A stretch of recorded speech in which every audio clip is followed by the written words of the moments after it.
에크라의 황당한 극장. 나는 아자미. 나름 유복한 가정에서 무엇 하나 부족한 것 없이 자란 23살. 작년에 대학을 졸업하고 취업한 신입사원이다. 야, 아자미! 아카네! 이 친구는 아카네. 중고등학교 동창이다.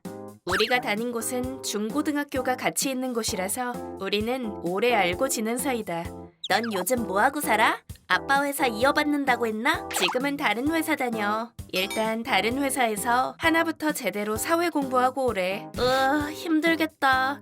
열심히 사는구나. 너야말로 이제 배우 됐잖아. 진짜 대단하다니까. 아직 배우는 단계야. 알바하면서 병행하는 거지. 좋네. 보통 사람들은 자기 꿈 이루는 건 생각도 못해. 어머? 사장님 외동딸이 그런 소리 하면 혼난다. 눈치챈 분도 있겠지만 우리는 부잣집 애들이 다니는 학교 출신이다. 우리 집은 아빠가 사장님, 아카네네는 어머니가 메이크업 아티스트시다. 다들 각자의 부모님에게 영향을 받아 꿈을 키웠다. 그런 집이 많았다. 그렇게 소리 지르면 어떡해. 어쩔 수 없잖아. 넌 아직도 고양이 무서워하냐? 트라우마야, 트라우마. 싫은 건 싫은 거지. 트라우마. 누구나 트라우마 하나쯤은 가지고 사는 거 아닌가? 난 고양이가 싫다. 어렸을 때 고양이를 보고 귀여워서 손을 내밀었다가 고양이가 있는 힘껏 핥히었는데 운 나쁘게 상처가 덧나서 고열에 시달리기까지 했다. 그런 사건 때문에 고양이를 싫어하게 됐다. 근데 트라우마 하면 유즈리아지. 맞아. 진짜 깜짝 놀랐지. 오늘은 유즈리아라는 친구도 만날 예정이다. 단아하고 참한 유즈리아는 우리랑은 전혀 다른 스타일이다. 내가 고양이를 안 좋아하듯이 유즈리아도 싫어하는 게 있었다. 그리고 그게 바로 우리가 친해진 계기이기도 했다. 중학교 때 유즈리아는 학교에서도 유명 인사였다. 예쁜 데다 똑똑해서 성적도 최상위권에 수업 태도도 훌륭했다. 늘 꼿꼿한 자세로 평소엔 얌전하지만 말할 땐 딱 부러지는 말투에 무엇보다 미인이었다. 누가 봐도 완벽한 모범생. 그게 유즈리아였다. 그래서 그 엘리트 학교에서도 수준이 다른 존재감을 뽐냈고 다들 쉽게 다가가지 못했다. 우리는 유즈리아와 같은 반이었지만 딱히 신경은 쓰지 않고 지냈다. 그러던 어느 날 아자미도 바이올린해? 응, 아직 2달밖에 안 됐어. 아마 오래 해봤자 1년이겠지만 교양 쌓기라나 뭐라나. 뭐 배우는 거 너무 귀찮지. 그러니까 돈도 많이 드는데 하기 싫다는 말도 못하겠고. 이 학교에 다니는 많은 학생들이 어렸을 때부터 여러 가지 레슨을 받았다. 피아노나 바이올린, 일본 무용, 다도의 꽃꽂이의 몸가짐. 좋아서 하는 거라면 몰라도 우린 교양을 쌓기 위해 배워야 했다. 바이올린 좀 켜봐. 뭐?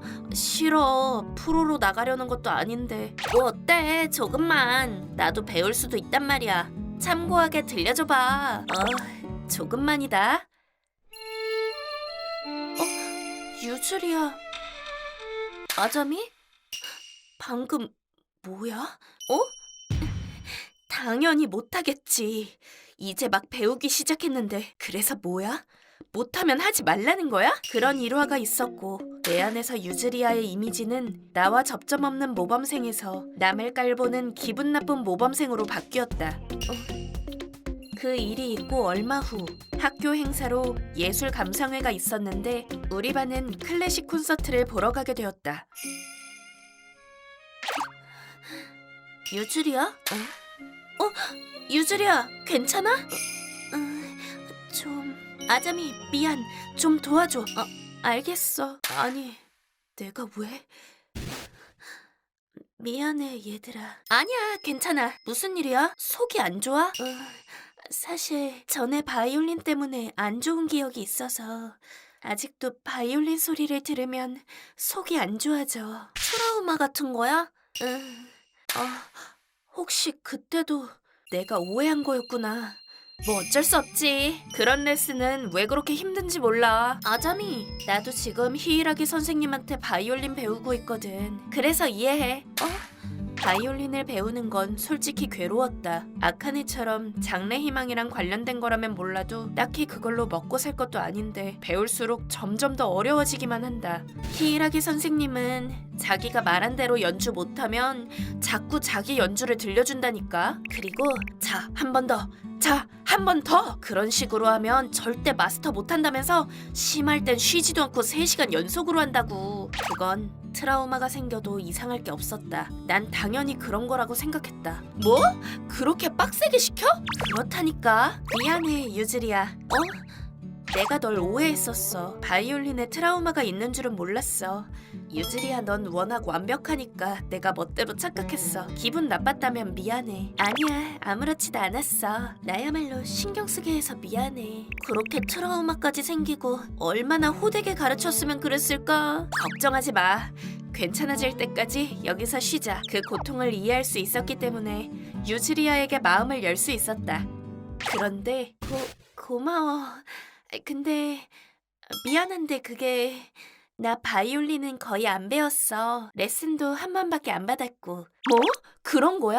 한 번만의 트라우마라니. 도대체 애를 얼마나 잡은 거야? 야, 악하네. 미안. 그런 게 아니고 사실 레슨 때문에 트라우마가 생긴 게 아니라. 유즈리야. 왜, 아빠? 너 오늘 바이올린 레슨 받는 날 아니야? 어쩌지? 처음 한 번만 가고 안 갔는데 재미없었단 말이야.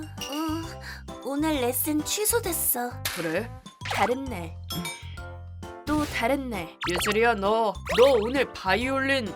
오늘은 배가 좀 아파서. 근데 게임은 할 수 있고? 그게... 유즈리야, 레슨 공짜로 받는 거 아니다. 엄마도 다 너 잘 되라고 보내는 거야. 땡땡이 치고 있는 거 아니지? 다음 주엔 갈게. 그래. 그리고 그 다음 레슨 날. 야, 유즈리야. 아빠. 유즈리야, 더 이상 못 봐준다. 그런 일이 있었거든. 그 뒤로는 바이올린 소리가 싫어지더라고. 뭐? 그건 우리가 상상한 것과는 완전히 다른 이유로 생긴 트라우마였다. 그래서 바이올린이? 트라우마로? 응. 있잖아. 아빠가 트라우마가 되진 않았어? 아니, 그건 내가 땡땡이 치고 잘못해서 혼낸 거니까. 아니, 근데 방금 한 얘기는 아빠나 남자가 화내는 소리에 트라우마가 생길 것 같은데. 그건 딱히 없어. 난 아빠 좋아해. 그건 게임기. 부서진 게임기가 떠오른다던가. 그러고서 아빠가 바로 사과하면서 게임기 새로 사줬거든. 미안하다. 그땐 아빠가 잘못 생각하고 행동했어. 그리고 하고 싶은 거 하면 돼. 뭐 배우고 싶은 건 없어? 그렇게 말해줬어. 지금도 일본 무용 배우고 있어. 그래? 그럼 배트! 야구 배트! 지금도 아빠랑 같이 프로야구 보고 그래. 그래서 바이올린 소리가? 응. 바이올린 소리를 들으면 그때 혼났던 기억이 떠오르면서 막 심장이 뛰고 속이 안 좋아져. 근데 유즈리아도 레슨 땡땡이 치는구나. 그것도 의외긴 해. 완벽한 모범생이라고 생각했던 유즈리아의 그런 면은 의외였다. 뭔가 그럴 기분이 아닐 때 있잖아. 지금도 달달한 거 먹고 게임하고 싶은걸? 그렇구나. 트라우마의 원인도 그렇지만 의외로 유즈리아도 우리랑 똑같은 사람이구나 싶어서 갑자기 친밀감이 들었다. 있잖아, 유즈리야. 왜? 괜찮아지면 우리 셋이 빠져나가서 크레이프 먹으러 갈래? 야, 악하네. 뭐 어때? 셋이 휘리릭 놀러가자. 오늘은 땡땡이 치자. 땡땡이 기념일. 뭐야, 땡땡이 기념일이라니. 그때부터 우리는 셋이 자주 어울리기 시작했다.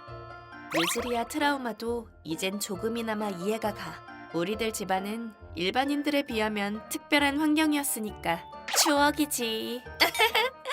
결국 그때 연주회장의 가방 그대로 놓고 가는 바람에. 맞아, 크레이프는 사지도 못하고 터덜터덜 돌아와서 선생님한테 혼나기만 했지. 유즈리야, 너희 둘 다 늦었어.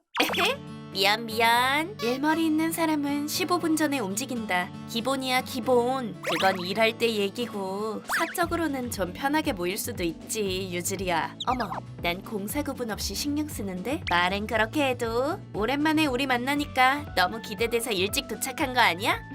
들켰네. 못 말려. 유즈리아도 지금은 대기업 본사에서 근무하면서 잘 나간다고 한다. 대학생 때 비서 자격증 1급까지 따고 우리와는 다른 방법으로 후계자 트레이닝을 하고 있다. 너 설마 오늘 땡땡이 친 거 아니지? 지금도 그때처럼 완벽한 모범생에 조금 장난기도 있는 평범한 여자다. 아니거든. 오늘은 제대로 휴가 내고 왔다니까. 누구나 트라우마가 생길 만한 일은 경험한 적 있을 거다. 누구에게 어떤 계기로 어떤 트라우마가 생길지는 알 수 없다. 이 가게 음악이 바이올린이네? 유즈리야, 괜찮아? 괜찮아. 뭔가 언젠가부터 괜찮아졌어. 뭐? 그래? 응. 아마 너희들하고 친구가 되면서 괜찮아진 것 같아. 뭐야, 유즈리야 너. 낯간지럽게 뭘 또.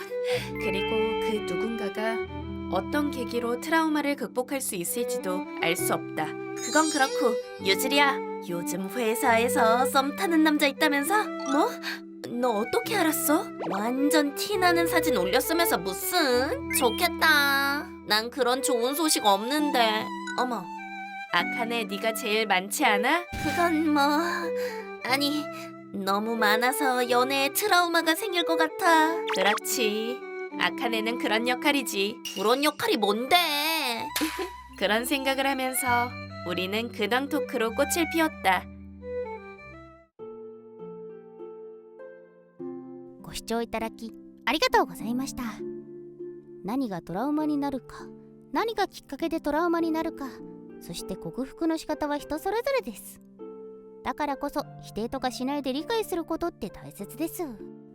それにしても確かに何でも完璧にこなす人が自分と同じように何かしらの苦手意識を持っていたりしたら親近感が湧きますよね。皆さんはどう感じましたか？コメント欄に書いていただけると嬉しいです。また少しでもいい話だなと思った方、チャンネル登録と高評価をお願いいたします。